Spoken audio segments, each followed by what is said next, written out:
aggressively in Los Angeles with a barrage of threes to take down the Lakers in Game 1. It's Playoff Central Live, presented by State Farm. Great to have you along with us. The Hall of Famers, Vince Carter, Isaiah Thomas. I'm Matt Weiner. Good to see you out there. It would be maybe too simplistic to say that Minnesota just shot the Lakers out of the building with the 21 made threes on 42 attempts, because their defense held the Lakers to sub 40% shooting as well. But it was really the offense as much as anything that carried the day for the Wolves. Yeah, I mean, that three-point shooting was, off the charts. The way they moved the basketball, the way they got into the lane, and the way they distributed and played very unselfishly. The other thing that I like that they were doing on the defensive side of the ball, they were helping, they're recovering, their length, getting in the shot pockets in terms of the guy was trying to shoot the basketball, they was up.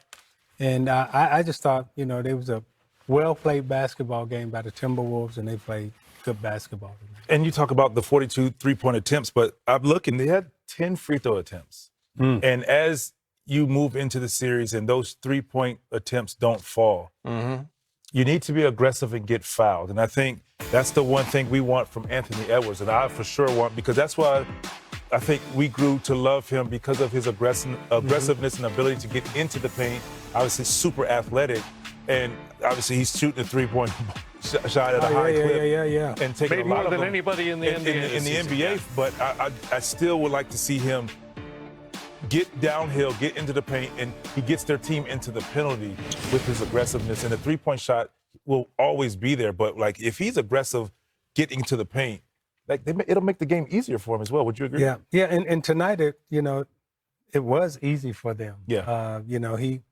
He got downhill a couple of times, but I just thought overall their offense was crisp. Daniels was 11 for 13, and he played well. Conley played well, yes, always handling the game. I just thought that, Minnesota, for a Game 1 to go into Los Angeles, picked as, a loser, right? And Luka and LeBron being as good as they are, they came in and let them know that this is going to be a long series and possibly a series where they could upset the Lakers. It's easy to get sucked in by the glitz of the Lakers, and particularly this year with the Luka Dončić story. And I get it. We're guilty of it as much as anybody. But the Timberwolves were 17-4 over their last 21 games. I mean, this has been a really good team over the last couple of seasons, and a really good team over the last month or so of this NBA season. They're up 1-0. Here's their head coach, Chris Finch.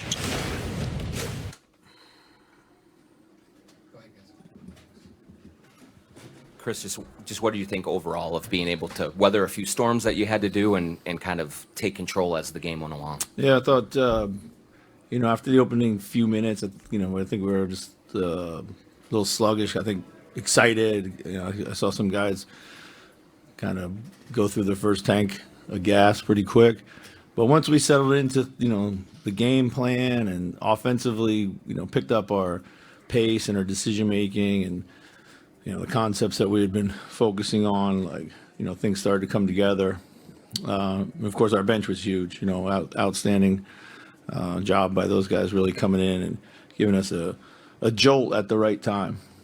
And just what can you say about Jaden and the way that he came through for you? Yeah, huge. I mean, just his hustle plays early on.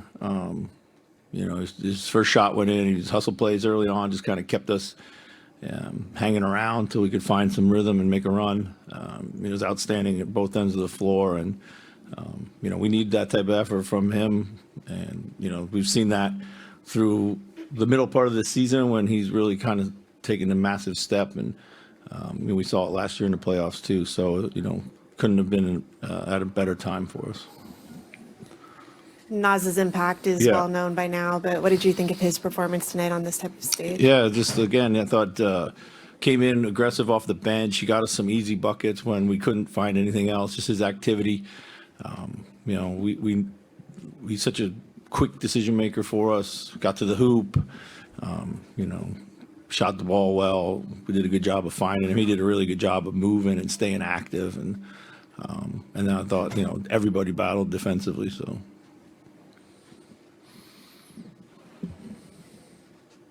Lakers back to Jaden. He's been a two-way guy for a while now, but Yeah. what do you think he's done to take it into an even bigger level this season? Yeah, he's not just relying on a shot going down. He's taking the ball off the dribble. He's making his shots in the paint. His activity on the offensive glass. He's, smart, and I think as a screener, he knows what he's trying to do there, depending on matchups. But largely, it's just he used to live and die with his shot a lot, and even though he's shooting the ball much better, it's just part of his game now, rather than the thing that determines whether he has a good offensive night or not. Ant played a lot differently in the second half than he did in the first half. Did you say anything to him at halftime or show him some film, or what was it, do you think? He was really vocal at halftime. He knew what was going on by that time. I think he had gotten comfortable with it. I think some of the stuff that we saw early, we weren't quite expecting some of it with him. But I think he just was surveying in the first half a lot, and I think he let that slow him down. And I think he was more aggressive, and he had that look in his eyes like he gets, and he was really good. So. Going off that, can you talk more about how Ant has been able to grow as a player and get his teammates more involved in the game?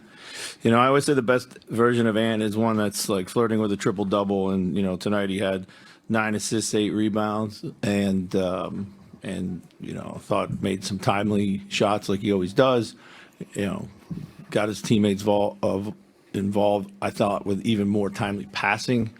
Some of those were when they were making a little bit of run, or just when they were starting to kind of commit 2 or 3 to him. He's just gotten way more comfortable with it. He knows like kind of what he wants to do before he starts, or has a better idea of that. So all credit to him, and Pablo and Chris Hines and those guys have worked tirelessly around that, and he's gotten he's seen it all this season. So it's just a matter of figuring out, okay, what his counter is going to be. When you say Ant was vocal at halftime, was he vocal with himself, vocal with the team? No, he's vocal with the team. He was just, he's kind of directing his team, where he would like them in the spots that he needed them, depending on what was going on out there. So. Sorry. It's no secret that a lot of people picked the Lakers to win this series. What does it mean to have this type of a dominant win on the Lakers' home court in Game 1? I mean, it's Game 1. We know it's going to be a long series. Like, we're not. We're not under any assumption that it's going to be this type of game on Game 2. It'll be a completely different game. So as it is with all these games in the series, and then staying on even keel, that's the most important thing. We got left a lot of meat on the bone out there. A lot of things I know we can do better. So many teams kind of hunt corner threes for good reason, but was one of the things when talk about Ant wanting guys in certain spots, was that more that above the break spot that just seemed to be such a clear, easy pass for you guys? You mean for on Anthony? the kick out when Ant got into the paint? It just seemed like that was that spot right there above the break every time. Yeah, I think he's done a good job of just we did a good job of moving and filling space continuously. They're such a great defense. They really sell out to stop what you want to do first and foremost. So you just got to stay moving and find new space, and our guys were able to do that. So.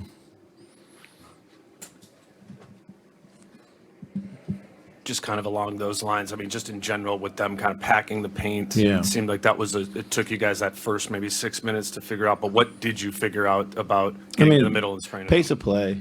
It's just, like whether it was getting the ball up a little quicker, playing with a little bit more fluidity in the start of the offense, or just, obviously picking up our decision making.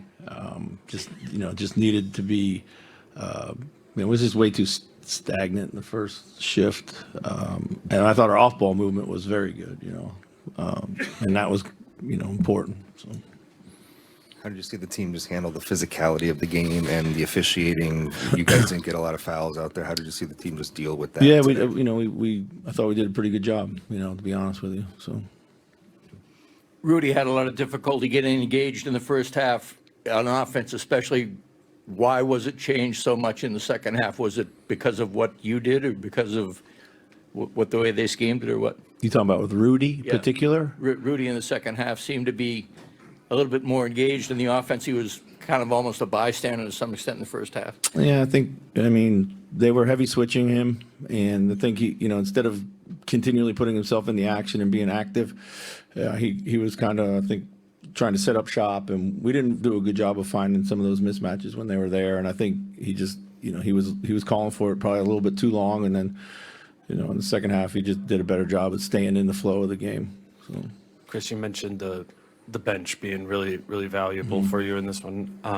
Does that just become over the course of the season like a familiar button that you can push, and Dante and Nas come in and it changes like that? yeah, I mean, yeah, of course. We've talked about it in our locker room. We've talked about it in the media.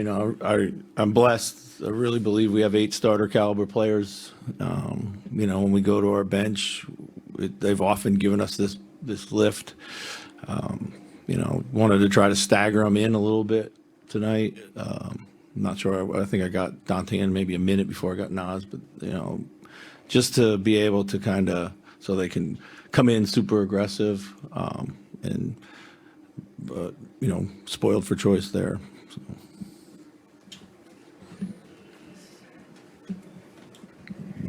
Head coach, I want to ask you about, Nickeil Alexander-Walker. Yeah. He does a lot of things that aren't even on the stat sheet, and then also Jaden too as well on the offensive glass. 9 of 11, only missed 2 shots. I just really like the way those two played. Yeah, I mean, it's, you need those types of performances. I thought Dante was great too. He had a lot of just kind of gritty plays. I mean, the backdoor cut was huge, and the finish at the right time. I thought he battled his tail off defensively, got switched on to both LeBron or Luka. And Nickeil was the same. Those guys they give you everything they got. They are glue guys. They can make shots. They can have big nights. They create flow and rhythm for their teammates, and then they guard, and they like to guard. And they're really fun players to coach. One more, please. With the bench, Chris, Yeah. a lot of people look at a bench, they say, oh yeah, those are good players. Yeah. Or the bench, oh, this brings good energy. But your bench injects just the right brand of basketball and the brand that you seek. What is the value of that specifically? I mean, I think they play with a little bit more pace for sure. I think that the other side, I mean, I don't dislike the brand of basketball that the starters play with. It's just different. That's one thing I think that is a strength of ours. We can play different styles. We can go to different lineups. We can change the complexion of the game. It's Tất cả mọi người, ngày hôm nay mình sẽ chọn những sản phẩm, hoa quả, con vật, đồ vật, vân vân đẹp nhất có thể để đi tô màu các bạn nhé. Ngày hôm nay mình sẽ chọn những cục màu sặc sỡ và đẹp để đi tô màu. Mình sẽ tô màu sao cho sinh động nhất và đẹp nhất. Và bây giờ chúng ta cùng bắt đầu đi tô màu nào. Mình làm tiếp tô màu nhé.